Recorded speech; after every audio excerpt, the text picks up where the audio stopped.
Saya harus berkomentar terkait dengan tuduhan yang dialamatkan kepada Profesor Dr.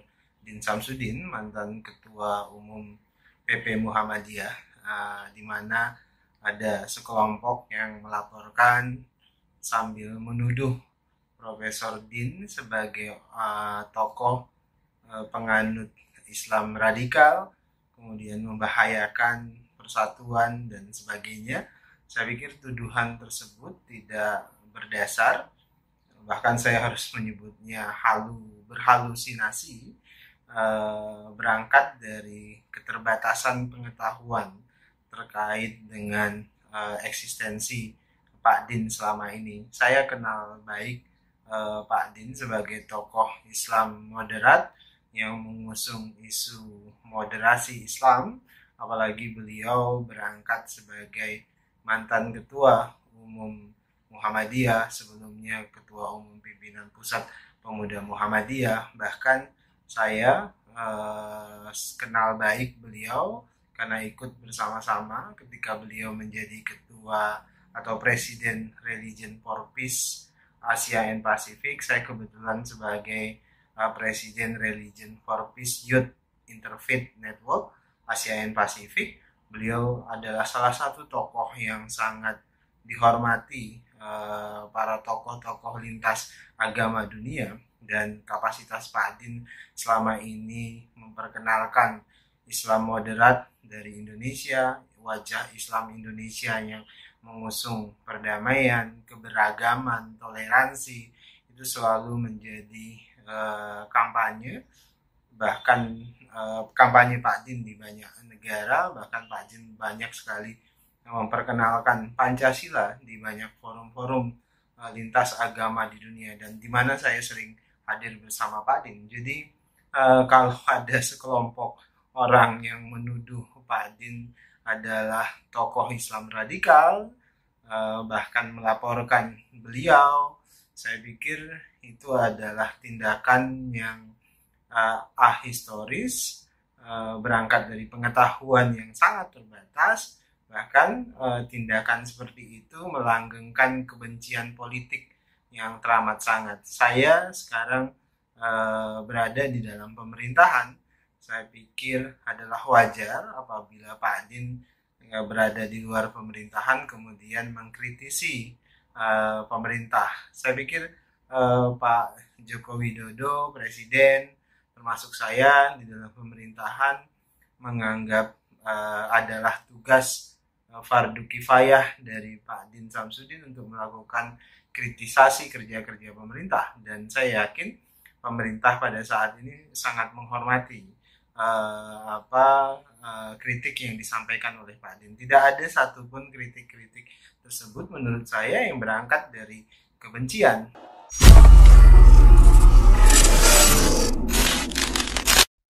Terbongkar anggaran dana GAR ITB untuk proyek pembusukan Din Samsudin.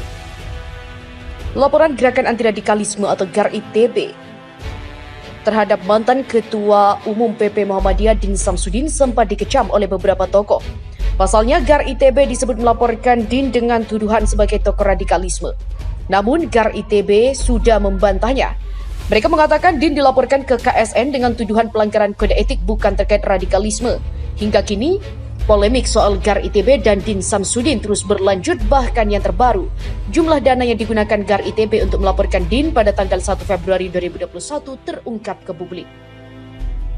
Dengan label laporan keuangan proyek DINS, GAR ITB disebut mengeluarkan dana sebesar 35 juta lebih. Dana tersebut didapat dari donasi individu dan 71 alumni ITB. Lalu donasi komunitas dari para alumni ITB angkatan 1973 dan pendapatan bunga tabungan jumlahnya mencapai 50 juta lebih.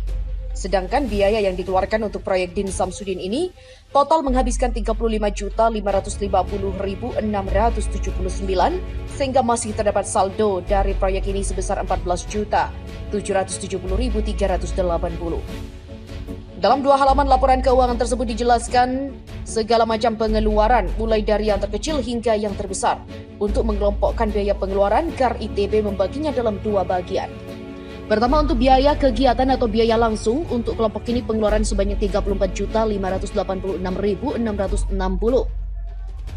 Sementara kedua adalah biaya lain-lain atau tak langsung. Untuk kelompok ini jumlah pengeluarannya sangat kecil, yakni 964.079. Dan berikut adalah isi lengkap laporan keuangan proyek DINS, Gerakan Anti Radikalisme Alumni Institut Teknologi Bandung. Laporan keuangan proyek DINS tanggal 1 Februari 2021. Pemasukan proyek, donasi individual dari 71 orang alumni ITB, sejumlah 41.834.579. Donasi komunitas dari para alumni ITB angkatan 1973 8.451.082. Pendapatan bunga tabungan 35.399,48 sehingga jumlah total pemasukan proyek adalah 50.321.060,48 rupiah. Sementara pengeluaran proyek, biaya-biaya kegiatan atau biaya langsung. Biaya pasang dan penjagaan spanduk pecat DS tanggal 9 Juni 2020, 5.260.000. Biaya rilis dan kirim surat terbuka GAR tentang DINS tanggal 25 Juni 2020, 669.000. Biaya rilis dan kirim siaran pers GAR tentang DINS tanggal 16 Juli 2020, 700.000. Biaya pasang 2 buah spanduk KUHP tanggal 27 Juli 2020.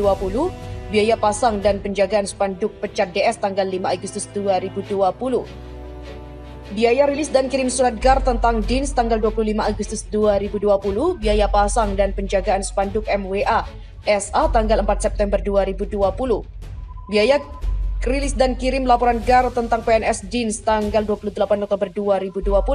Masing-masing adalah senilai 1.100.000, 3.930.000, 1.137.000, 1.739.000, 1.274.000. Sementara biaya operasional delegasi GAR ke KSN tanggal 10 November 2020 2.291.600. Biaya 1 buah papan bunga dukung Polda Metro Jaya tanggal 8 Desember 2020 1.300.000. Biaya 3 buah papan bunga dukung Brimob Polda yaitu Polri tanggal 12 Desember 2020 2.850.000.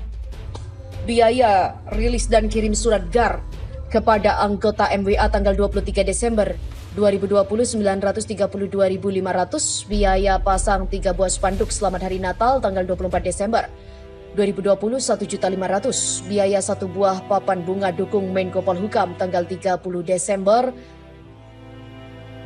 1.300.000. Biaya pasang 4 buah spanduk GAR dukung Unpad tanggal 5-6 Januari 2021 2 juta. Biaya 1 buah papan bunga dukung program vaksinasi tanggal 13 Januari 2021 1.400.000. Biaya rilis dan kirim surat GAR kepada Satgas SKB 11 Menteri tanggal 19 Januari 1.400.000. Biaya rilis dan kirim surat GAR kepada Satgas SKB 11 Menteri tanggal 19 Januari 2021 1.408.500. Biaya operasional delegasi GAR ke Menteri Pan RB tanggal 21 Januari 2021 645.000. Biaya rilis dan kirim surat GAR kepada KSN tentang DINS tanggal 28 Januari 2021 1.300.000. Biaya 1 buah papan bunga dukung SE Menpan RB tanggal 29 Januari 2021 850.000. Biaya media rilis surat GAR kepada KSN tentang DINS tanggal 30 Januari 2021 1 juta. Sehingga jumlah biaya langsung adalah 34.586.600 rupiah. Sementara biaya lain-lain atau biaya tak langsung.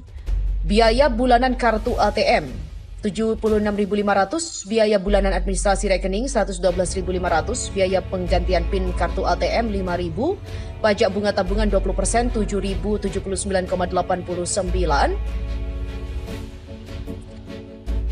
biaya transfer dana ke rekening BCA para vendors 117.000, biaya cetak transaksi rekening 10.000, biaya bank lain-lain 1.000, biaya operasional Satgas DINS, data collecting, mobilitas dan lain-lain 635.000. Jumlah biaya tak langsung adalah 964.079,89 rupiah. Jumlah total pengeluaran proyek adalah 35.550.679,89. Sementara saldo dana proyek DINS terakhir adalah 14.770.380,59.